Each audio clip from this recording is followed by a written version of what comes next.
ng ng agos.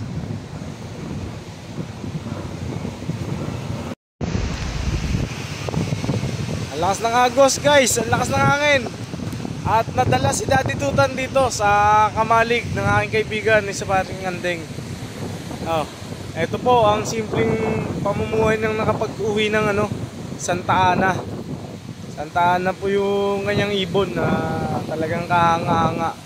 Hindi ko po sigurado kung nasa ilang kilometro meron yun, pero more than 400 kilometers po yun. At ito po tayo, si Daddy Tutan. Papasyalan yung kaibigan ko na meron po kaming project. So, pre. Ayan o.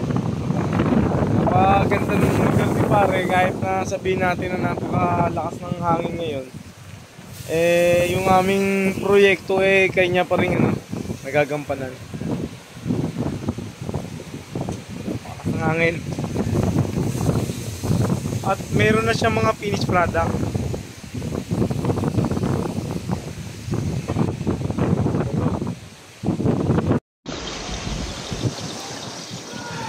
Itong napaka simple na loop ng aking kaibigan na si paring Adrian.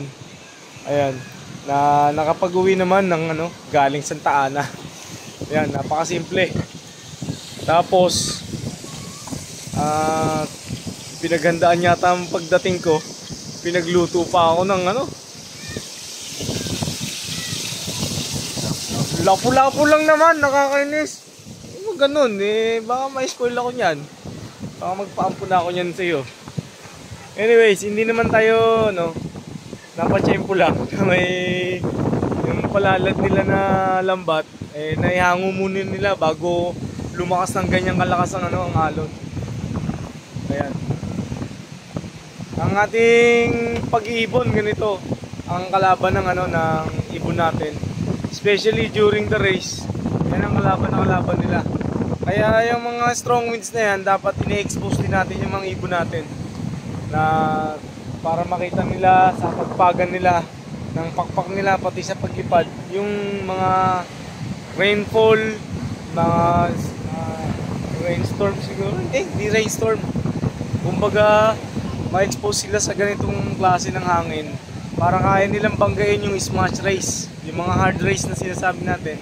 Kaya nilang na maka-adapt sila during the race. At ito ang aming pinagsasaluhan dalawa. Ang kape sa umagang malamig. Alam mong wala akong ibang hiling kundi ang kape. Kapiling ka. Yan ang kailangan natin. Pero nakakatuwa naman sa isang simpleng kamalig na to, sa isang malikhaing kamay na kagaya ng sa kanya, nakapag-produce ng ganitong mga DIY na do it yourself na mga training box na talaga namang pwede. Ito maganda to during the race, the derby. Gamit na gamit kasi ilang piraso na lang ang kayang ilagay dito. Siguro sa aking estimation baka magkasya dito ang 5, pero siksikan. Pero during the derby naman, kukunti naman ang ide-derby natin, lalo sa finals. Kukunti lang, may release door pa Ayan. Tapos itong isang na to, medyo malaki to. Sa tingin ko kaya nito 12. Mga 15 siksikan. Meron ding dukutan ng ibon. Almost done, almost finished na. Sa mga gusto ng ng ganitong klase ng mga kulungan, ng mga training box, usap tayo. Ayan. Murayta lang naman. Hindi maharlika. Ayan. Ayan, naka-setup na rin pala to. Ikakasa na lang. Eto. Ayan ang ating tapos yung kape na syempre ang kape. Ito ang work area ng kaibigan natin. na habang siya seryoso sa pagiging Chef Boy Logro, ayan, na kasama natin ang ating si Papa G sa ating kilos sa araw-araw at pagpapasalamat sa kanya na tayo ay gumising at may panibagong lakas para sa araw-araw na grind, sa araw-araw na buhay. Ang ating buhay pamilya, walang pinag-ibayan sa buhay karera. Ayan, nagpa-alpas po yung kaibigan natin para makatikim ng hard race tong mga ibon nila.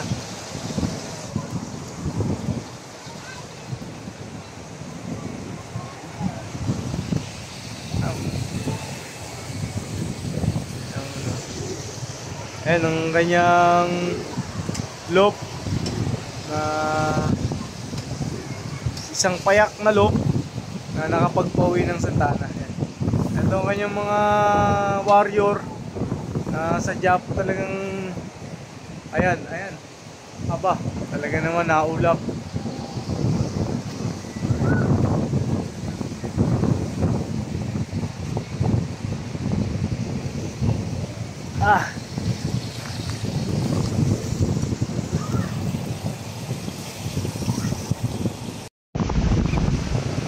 Andito naman ako ngayon sa waiting area ni pare. At syempre, para makita ko yung design ng kanya, may waiting area siya.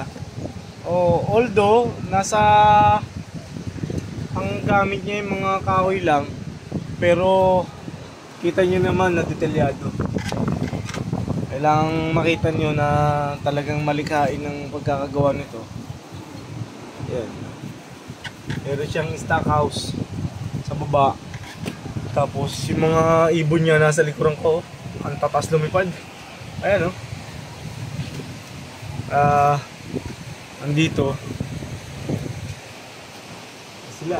Ito, sa mahangin na lugar, sa baybayin ng ng hanggan ng dagat dito sa area natin sa Rosario.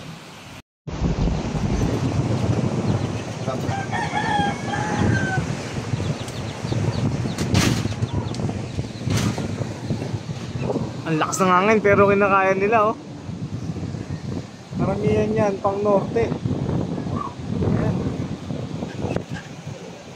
Andito ako ngayon sa taas ng loop ni Pare Adrian. At nakikita nyo na nasa ibabaw na tayo almost ng bubong ng mga kapitbahayan. Ayan ang kanyang mga ibon. Sadya po talagang Ayan, maganda po ang ranging nila. Ganda.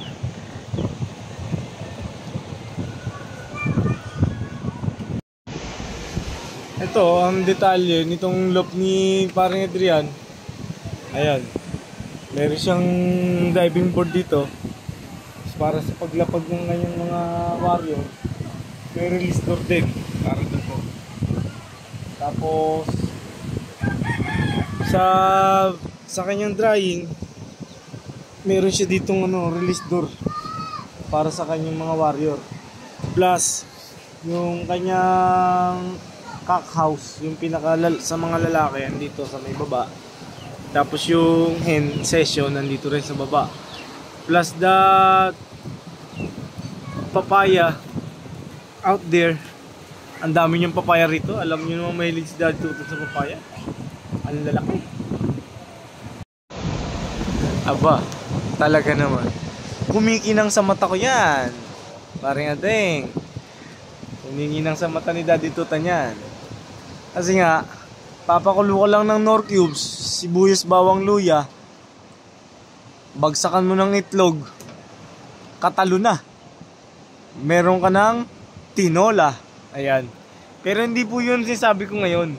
Ang sinasabi ko, sa isang hard race na ganito, kailangan nakikita natin ang mga ibon. Ang galing, bumaba na pala sila, hindi ko na malayo. Ayun.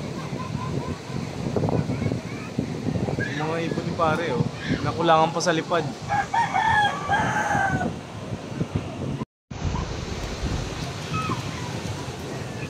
sa kabila ng busy schedule natin, palibasa wala ako sa derby. Eto, para sa ating mga kaibigan out there, sa mga baybayin ng dagat, mga kalapatids natin dyan, ingat-ingat po tayo ha. Ingat po tayo para sa ating mga ginagawa sa araw-araw. Napakalakas po ng ng agos ng ng alon. Medyo kailangan nyo po mag-ingat. Huwag na po muna lumaot, magpahiyang po muna tayo. At syempre, kailangan din natin ng grind. At mamaya konti, babalik na rin ako sa store para mag-open naman. Ang atin namang talaga naman oh, gusto rin magpakuha ng picture nito mga to. Ayan, nagbabaan na po yung mga ibon ni paring Andeng na galing sa range na talaga namang pinakitaan ako ng magandang lipad.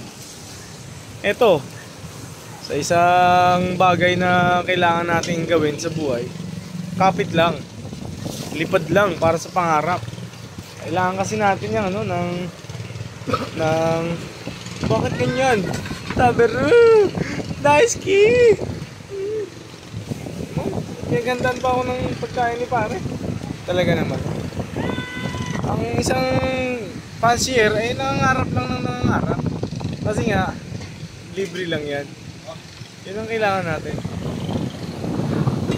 Itadakimasu! Okay. Ingat po kayo guys. Sa mga baybayin natin, nakakatakot po yung hangin. Na sa tingin ko may planong bumusang ulan ngayon. Na eto, ang ating mga kaibigan na chinek yung yung ating mga kaibigan na chinek nila yung kanilang dagat, ang kanilang bangka, chinek nila. Ito guys, Daddy Tutan na pinrepair na yung mga kailangan natin sa sa mga finished product ni pare na. At mayroon tayong may YB tayo dito. Ang YB ni paring Andeng. Say hi, say hi. Ito, ang YB ni paring Andeng na si LJ. Ayan, napaka bibo na bata. Okay guys, keep on supporting our channel. Kung inabot mo tong part na to ng video na to, sana maibigan mo na subscribe yung bell button dyan sa ilalim. All notifications, saka paki-follow and share na rin para sa ating sa ating mga videos up there. Sa mga kaibigan natin na naglalaro at nasa derby pa, takasang talagang saludo ko sa inyo. Kailangan ng magandang panahon sa CFL, sa kailangan natin ng puspusan ng pag-alaga pa dyan pagdating ng ng Tacloban sa next week. Sana na maganda pa ang panahon at maganda yung susunod na karera kasi smash yung nakaraan ng Kalbayog. Ayan. Thank you so much guys. Arigato gozaimasu. Minasan, kiyosukite. Grachi.